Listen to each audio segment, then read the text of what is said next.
महात्मा उपासक डॉक्टर सोहनराज तातेड़ पुनरुत्थान और आत्मविज्ञान के बाद अब ला रहे हैं सनातन सत्य, जैसी दृष्टि वैसी सृष्टि, कुदरत, कुदरती रचना एवं कुदरत के कानून से शाश्वत सुख की प्राप्ति। लॉग इन करें www.drsohanrajtater.com, YouTube channel doctor Sohanraj Tated, play store से डाउनलोड करें mobile app doctor Sohanraj Tated. ओम ह्रीं नमो अरहंताणम्। ओम ह्रीं नमो सिद्धाणम्। ओम ह्रीं नमो आयर्याणम्।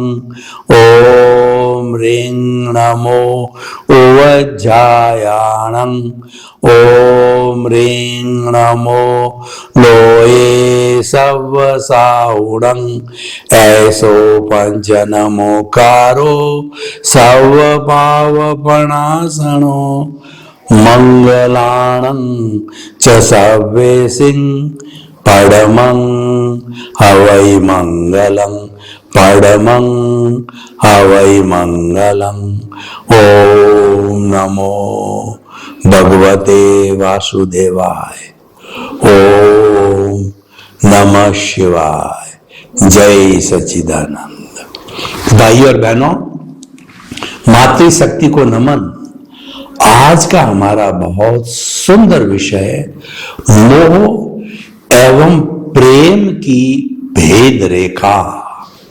मोह का अर्थ होता है आसक्ति, लगाव, अटैचमेंट, उसके प्रति आकर्षण, उसके प्रति जो है वो अपेक्षा का भाव, वह मोह कहलाता है।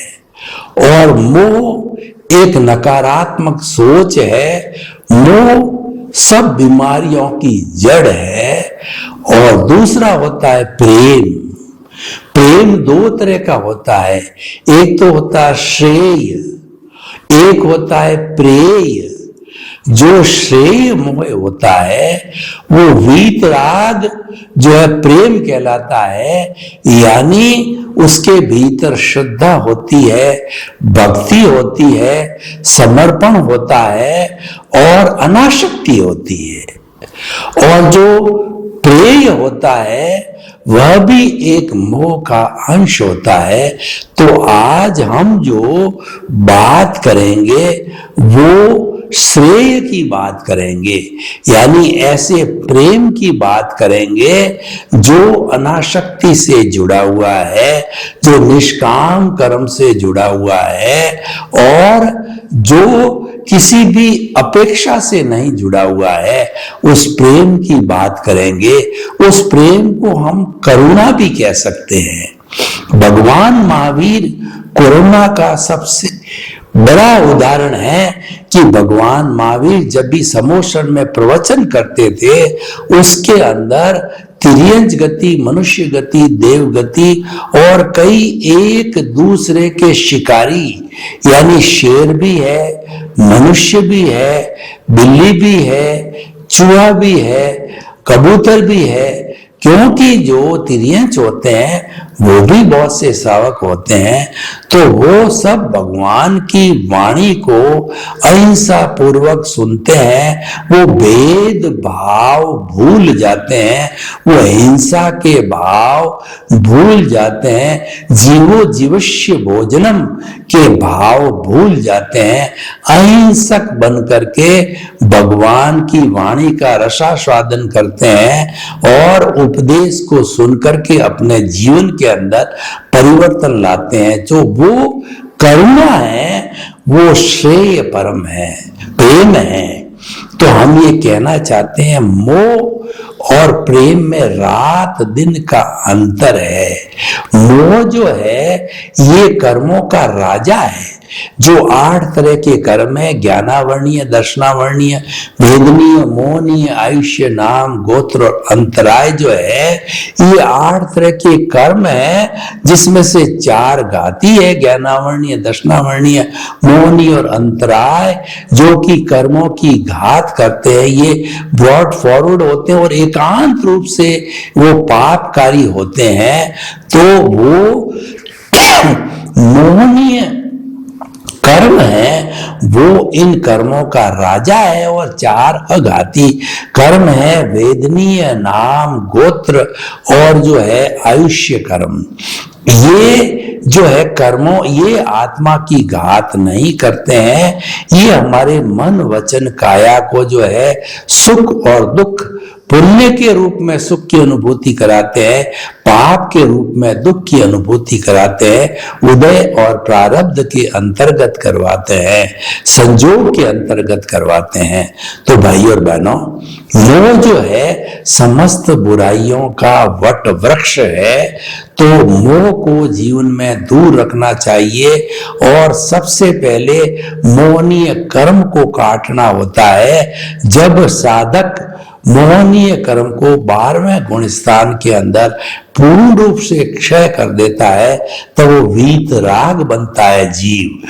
वीत राग का मतलब न राग है न द्वेष है, मोह राग द्वेषात्मक है।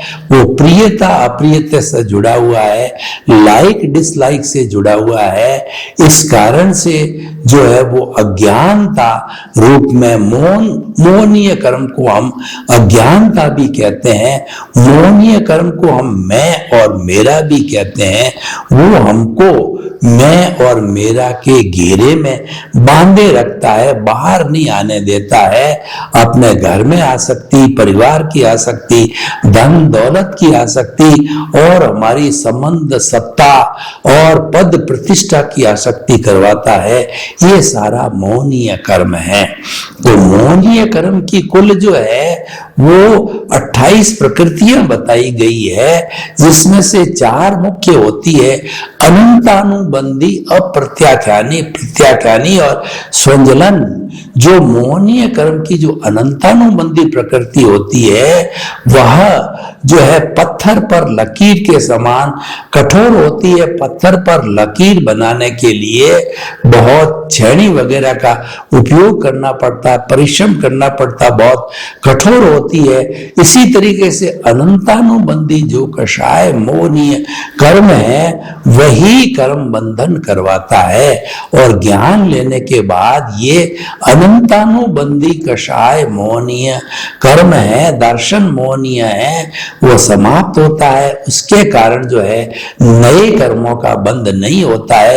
यानी ज्ञान लेने के बाद में व्यक्ति द्रव्य कर्म, भाव कर्म, 9 कर्म, मन, वचन, काया तथा मेरे नाम की माया आप प्रकट परमात्मा प्रभु के सुचरणों में समर्पित करता हूं। जब वो समर्पण होता है, वो समर्पण यानी हम कुदरत को समर्पित हो जाते हैं, ज्ञानी पुरुष को समर्पित हो जाते हैं। तो समर्पित होने के कारण कुदरत हमको, ज्ञानी पुरुष अपने अतिशय से कृपा करके जो हमको ज्ञान देता है, तो ज्ञान देने का अर्थ क्या हुआ?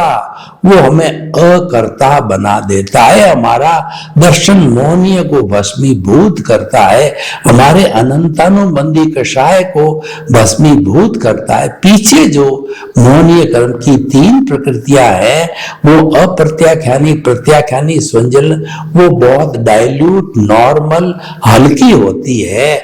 जो अप्रत्याख्यानी होती है वो सॉफ्ट लकड़ी के अंदर कोई भी लकीर खींचना मुश्किल नहीं है। और जो प्रत्याख्यानी होता है वह जो है वो बालू की रेत में जो है लकीर खींचना तो हवा का झोंका चला और वो लकीर मिट जाती है।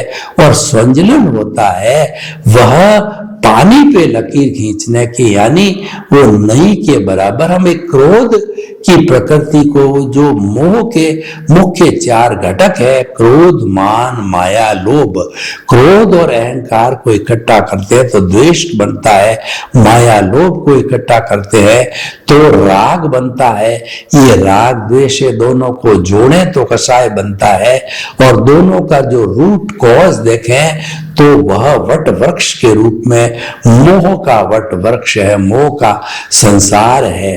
तो इस तरीके से ये जो हमारे पीछे के तीनों हैं बहुत डाइल्यूट, बहुत नॉर्मल, और कोई ज्यादा विशेष जो है उनको जो कर्मों का बंधन नहीं होता तुरंत जड़ जाता है, ये इडियापैथिक टाइप हो जाता है कि एक समय में कर्म को बंद किया, दूसरे कर्म में भोगा और तीसरे क्षण में कर्म जो है नष्ट हो गया। तो 12वें गुण स्थान में वीतराग बनते हैं, तब मोहनीय कर्म खत्म हो जाता है। मोहनीय कर्म है उसको सेनापति कहा गया है। किसी भी सेना के सामने सेनापति आगे आकर के वो लड़ाई करता है, किसी सेनापति को बंधक बना दिया जाए या सेनापति को मार दिया जाता है तो सेना में भगदड़ मच जाती है और सेना भाग जाती है कि वो नेतृत्व तो नहीं है। सेनापति जो कि सारा नियंत्रण था, नियंत्रण करने वाला था, वो चला गया। तो इसी तरह से जब मोहनीय कर्म भस्म हो जाता है तो पीछे हमारे ज्ञानावर्णीय, दर्शनावर्णीय रहते हैं। तो ये ज्ञानावर्णीय, दर्शनावर्णीय है। 12वां गुण स्थान आते ही 13वां गुण स्थान आने में समय नहीं लगता है, यानी जड़ जब समाप्त हो जाती है मोहनीय कर्म की तो ज्ञानावर्णीय, दर्शनावर्णीय अंतर मुहूर्त के अंदर मिनिमम एक समय और अधिकतम 48 मिनट का समय, इस समय के अंदर वह जो है वो हमारे को केवल ज्ञान हो जाता है। केवल ज्ञान का अर्थ होता है ज्ञानावर्णीय, दर्शनावर्णीय और मोहनीय समाप्त हो गया। फिर पीछे जो है केवल एक अंतराय रहता है।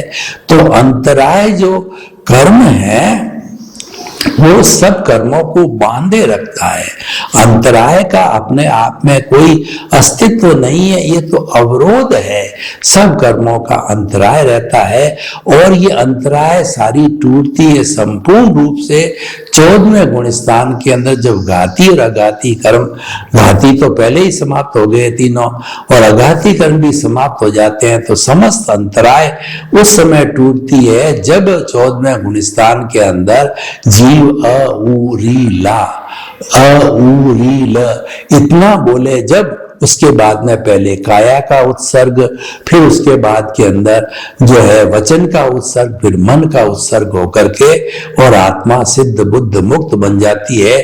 सिद्ध शिला के अंदर प्रभु के रूप में विराजमान हो जाती है और वह सुख का धाम बन जाती है और फिर कभी भी 84 लाख जीवा योनि में घूमने नहीं आती है। देखिए ये सारा जो क्रम है ये मोहनीय कर्म से निजात पाने का है। अब ये निजात पाने के लिए हमको श्रेय और प्रेय, जो हमारा प्रेम है, उसको डेवलप करना पड़ता है। प्रेम जो है वो हमारे सांसारिक जीवन में भी जरूरी है और आध्यात्मिक जीवन में भी जरूरी है। श्रेय जो होता है, जो प्रेय होता है, प्रेम वो हमारे मोह और प्रेम में फर्क है। मोह में तो क्या है, व्यक्ति ये चिंतन करता है कि मेरा बेटा, मेरी पत्नी, मेरा घर, मेरा धन, मेरा दौलत, वो अपने आप को कर्ता समझता है। पद, प्रतिष्ठा, साधन, संपत्ति, राग, द्वेष सब करता है, तो ये तो मोह है। लेकिन अगर हम जो सांसारिक प्रेम प्रेय की भी बात करें तो मोह से भिन्न है।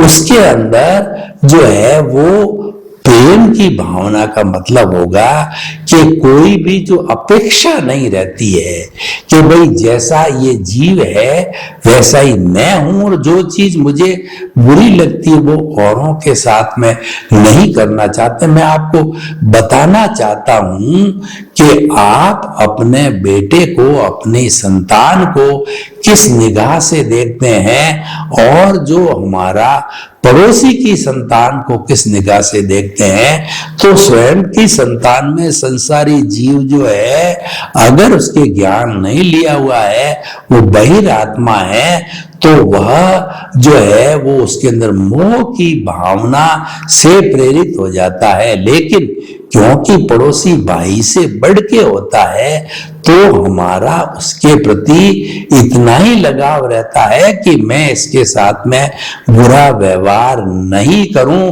क्योंकि मैं बुरा करूंगा तो मेरे साथ भी ये बुरा व्यवहार करेगा, इसके प्रति मैं बुरा भाव नहीं रखूं, और जो है वो इसके साथ में मेरे शालीनता, यानी एक ये सामाजिक धर्म टाइप हो जाता है कि पड़ोसी से प्रेम करो, पड़ोसी भाई से बढ़ के होता है, तो वो जो है वो हमारा प्रेम जो है प्रेय हो जाता है। लेकिन हम जो अब ये बात श्रेय की बात करते हैं, प्रेम के जो है वो शुक्ल पक्ष की बात करते हैं, प्रेम के जो है उच्च अवस्था की बात करते हैं, तो वह प्रेम जो है हमारा वो अध्यात्म के प्रति होना चाहिए।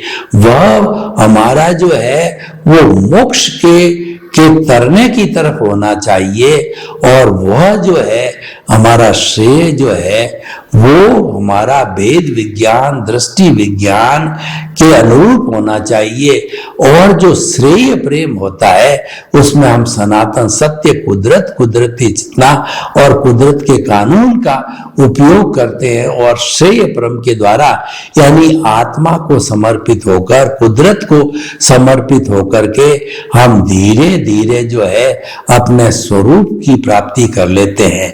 क्योंकि अगर हम कुदरत को समर्पित हो जाते हैं तो हमारे मन, वचन, काया तथा उससे जुड़ी हुई हर अवस्था मात्र कुदरती रचना है। अगर हम मन, वचन, काया को कुदरती रचना मानते हैं और जो है उसके साथ में नहीं जुड़ते हैं, उससे हम जो है वह कहना चाहिए जो है मध्यस्थ रहते हैं, तो उस स्थिति हम अकर्ता रहते हैं और हम निमित्त, निर्दोष, अकर्ता और शुद्ध आत्मा के रूप में लोगों से व्यवहार करते हैं, तो वो हमारा श्रेय प्रेम हो जाता है। हम किसी को शुद्ध आत्मा समझे, निमित्त समझे, अकर्ता समझे और निर्दोष समझे, तो वह हमारा श्रेय प्रेम है। श्रेय परम है, वो मुक्ति का मार्ग है, वो दृष्टि विज्ञान है, और वह ज्ञाता दृष्टा की अवस्था है, वह भेद विज्ञान है। वो हमें ऊपर की ओर ले जाता है, हमारे आत्मज्ञान की ओर ले जाता है, आत्म विज्ञान की ओर ले जाता है हमें, और आत्मा के स्वरूप की जानकारी कराता है। इसीलिए जो साधना करने वाले लोग होते हैं वो अनासक्त, मोह को अनासक्ति से, वैराग्य से जीता जा सकता है। वैराग्याभ्याम तनिरोध। हम अगर मुक्ति को जाना चाहते हैं, हम जो है अपने कर्म शरीर को नलीफाई करना चाहते हैं, तो वैराग्य को अपनाना होगा। वैराग्य अनासक्ति से आता है, वैराग्य श्रेय प्रेम से आता है। श्रेय प्रेम का अर्थ होता है आत्मा को समर्पण, कुदरत को समर्पण। ये चिंतन करना 24 आवर कि मन, वचन, काया से मुक्त, ऐसा मैं शुद्ध आत्मा हूं, ये श्रेय प्रेम है। खुद को भी शुद्ध आत्मा मानना और विश्व के समस्त जीवों को शुद्ध आत्मा मानना, ये श्रेय परम है, ये अनाशक्ति का कर्म है, ये मुक्ति का मार्ग है, ये हमें अपनाना चाहिए। तो देखिए, दो बातें हमारे सामने आ गई। एक तो है कि जो है मन वचन काया तथा उससे जुड़ी हुई हर अवस्था मात्र कुदरती रचना है। उस कुदरती रचना को कुदरत की रचना के रूप में जोड़ना, उसके अंदर आस्था करना, विश्वास करना, उसके साथ जुड़ना नहीं, उसके साथ में जो है वह उससे अलग रहना, मध्यस्थ रहना, यह भाव आ गया। और दूसरा जो है वो, यानी मैं श्रेय के कंपोनेंट की बात बताना चाह रहा हूं। श्रेय के दो कंपोनेंट हो गए कि मन वचन काया से मुक्त, ऐसा मैं शुद्ध आत्मा हूं। ये जब चिंतन चालू हो जाता है तो हमारे कॉजेस नए नहीं पड़ते हैं, और थोड़े बहुत अगर पढ़ते भी हैं क्योंकि ये सारा प्रतिष्ठित आत्मा के माध्यम से होता है। प्रतिष्ठित आत्मा मिश्र चेतन है, तो वह भी जो है वो एक अज्ञान का प्रतीक है, वो भी मन वचन काया से जुड़ी। तो मान लिया कि कुछ भाव की वजह से जो है वो जैसे संजोग पड़ते होंगे ऐसे भाव पड़ते होंगे, मान भी लो, तो वो जो है पुण्य होता है, वो मोक्ष के लायक और सहायक होता है। मोक्ष में जाने के लिए भी संजोग चाहिए, मोक्ष में जाने के लिए भी लायक और सहायक जो है हमको पुण्य चाहिए, क्योंकि बिना पुण्य के तो कोई एक्टिविटी होती नहीं। ये अंगुली हिलती है, ये भी पुण्य से हिलती है। एक लकवा मारा हुआ व्यक्ति क्या जो है वह अंगुली हिला सकता है? एक कोमा में गया हुआ व्यक्ति क्या अंगुली हिला सकता है? नहीं हिला सकता, क्योंकि जो है उसके अंदर वह शक्ति नहीं है, वो शक्तिहीनता है, इस कारण से वह नहीं कर पाता है। तो इसीलिए जो है सारा ये हमारा जितना भी सनातन सत्य का वो कार्य है, वह सनातन सत्य जो है कुदरती रचना, कुदरत के कानून के ऊपर आधारित है, और वह एकदम विज्ञान स्वरूप है। हम धीरे धीरे सनातन सत्य को समझकर, क्योंकि सनातन सत्य है वो सिद्धांत पर आधारित होता है, वो कभी बदलता नहीं है, भूत भविष्य वर्तमान में वो एक ही रहता है। और सनातन सत्य है वो आत्मविज्ञान पे, आत्मधर्म पर आधारित होता है। वह किसी भी क्रिया कांड, रिचुअल्स और राग द्वेष पुण्य पाप से नहीं जुड़ा हुआ होता है, वह दृष्टि विज्ञान होता है।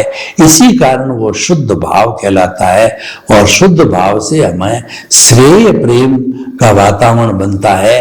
वो कुदरत के प्रति, भगवान के प्रति समर्पण होता है, ईश्वर के प्रति, यानी हमारी शुद्ध आत्मा के प्रति जो है वो समर्पण होता है। तो अब आप देखिए कि हम निष्कर्ष के अंदर बात करना चाहते हैं कि मोह और प्रेम में भेद है।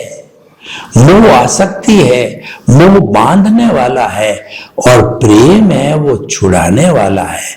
चाहे अगर हमारा प्रेय अगर हमारा प्रेम है तो भी वह जो है वो हमें मानव धर्म की ओर ले जाता है, और श्रेय परम है वो निश्चित तौर से मुक्ति की ओर ले जाने वाला है। वो ऐसा साधन है जो कि हमारी लक्ष्य की प्राप्ति करने में सहायक होता है। तो हमें हमेशा श्रेय परम प्रेम का जो है वो ग्रहण करना चाहिए, आत्मसात करना चाहिए, हृदयंगम करना चाहिए, ताकि कि हम जो है पॉजिटिव डायरेक्शन के अंदर रियल पुरुषार्थ में आगे से आगे बढ़ते रहे। और देखिए उसके लिए हमारा जो ये मानव जीवन है ये बहुत अच्छा टाइम है, ये अनुकूल टाइम है। कोई भी जो है पेड़ है, पौधा है जो कि फल देने वाला है, तो उसका फल देने का भी समय होता है, और उसकी कैसे देख रेख की जाती है, उसके अंदर खाद देना, पानी देना, और जलवायु है, आर्द्रता है, सब चीजों की आवश्यकता होती है।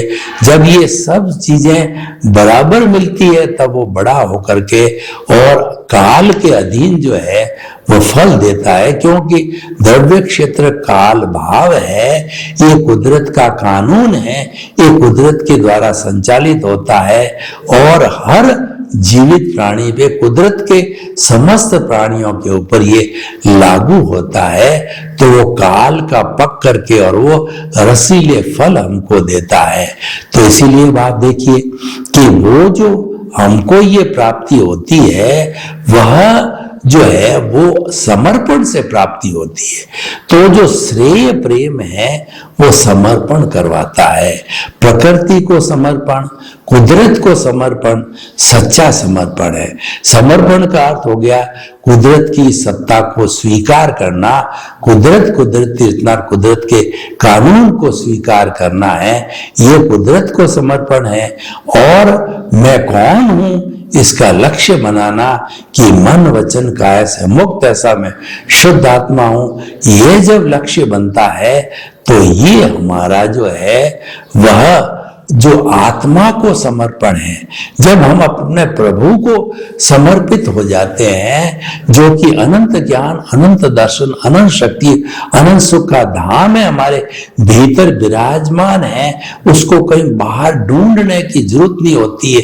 मात्र स्व के द्वारा स्व का निरीक्षण करना पड़ता है, स्व के द्वारा स्व से वार्तालाप करनी पड़ती है, स्व के द्वारा स्व में समर्पण करना पड़ता है, स्व के द्वारा स्व की अनुभूति करनी होती है, स्व के द्वारा स्व में विलीन होना पड़ता है। यानी जब प्रतिष्ठित आत्मा विलीन हो जाती है शुद्ध आत्मा में, जब हमारा मन है अमन बन जाता है, और वो बनता कब है, वो श्रेय प्रेम के माध्यम से बनता है। तो इस तरीके से हम ये कहना चाहते हैं कि अगर आपका लक्ष्य मुक्ति का है और इस जन्म में आपने अगर लक्ष्य बना दिया है तो उसके साधन भी चाहिएंगे, क्योंकि बिना साधन के साध्य की पूर्ति नहीं की जा सकती। जब हमारा जो है वो साध्य है मुक्ति का बन गया तो साधन भी हमारे उतने प्योर, पावरफुल और जो है वह अच्छी तरीके से निभाने के होने चाहिए। तो वह अवस्था होती है, वो श्रेय प्रेम की अवस्था होती है, जो अनाशक्ति की अवस्था होती है। मोह में आसक्ति है, श्रेय प्रेम में अनाशक्ति है। सर्वे भवन्तु सुखिनः, सर्वे सन्तु निरामया। लोक के सब जीवों को सुख मिले, शांति मिले, आनंद मिले, प्रेम मिले, सौहार्द मिले और मुक्ति मिले। आप सभी प्रति मंगल भावना। ओम शांति, ओम शांति।